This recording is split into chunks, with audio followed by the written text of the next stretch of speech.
Pagpunta namin doon. Ito ang karugtong ng galing sa bayan. Diretso lang po ito. Hanggang dito. Ang taas na ito. Ang taas.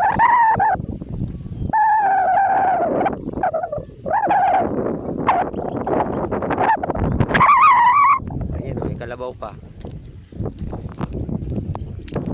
Ang taas. So, diretso rito. Tulay na. Yung ilalagay tulay. Papunta doon. Ang haba.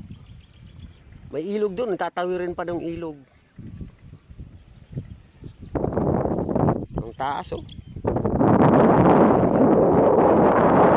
Di ba natin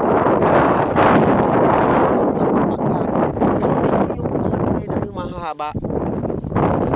Oo, ganun na. Kasi mas magastos na yung pagtatambak dyan. Talaga, mas gamit. Tapos kalakol pang mga baro. Oo. Yan, matatamaan din yun. Yung tatamaan ng ilalagay na mga poste. Yun low, yan lang. Pero, malaking tulong. Yan o, ang haba po. Oo, ang ganda sana. Kung ito na ang matuloy. Dito na ang dadaan ng hindi na dadaan ng sentro ng Naga. Diretso na ng Albay. Ang mga dadaanan dito, hindi ko kilala yung mga bayan. Kahit taga rito ako, hindi ko kilala eh. Siguro dadaan dito. Diretso na ito sa sa Tabako. Ay sa, ano ba to? Sa Nabwa, Yun, diretso dito.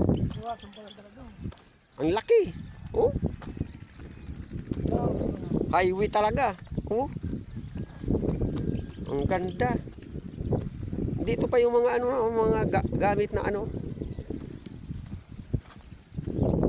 Tapos may na ng ilaw. Ang ganda na. Saan ka nakakita? Nasa gitna ng palayan.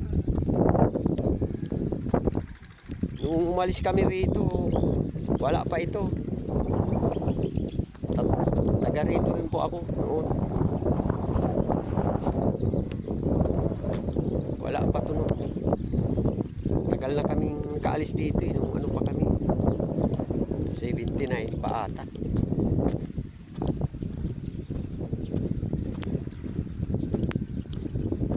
Ang ganda. May pasyalan pa.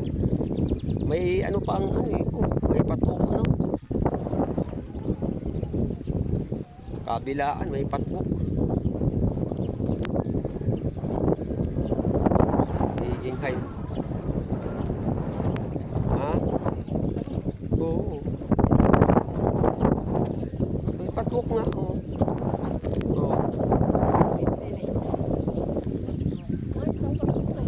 Ay, so ang laki.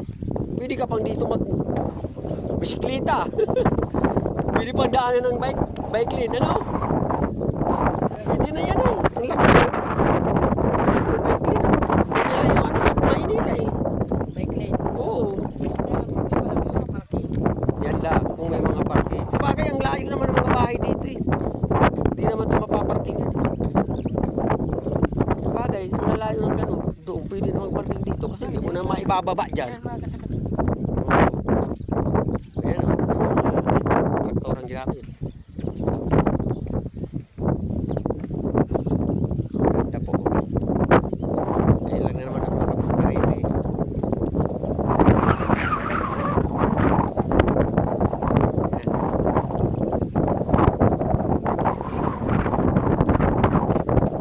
Bayan po ito ng Pinalaba.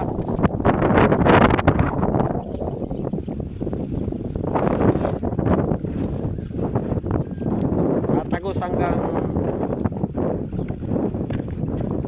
Albay.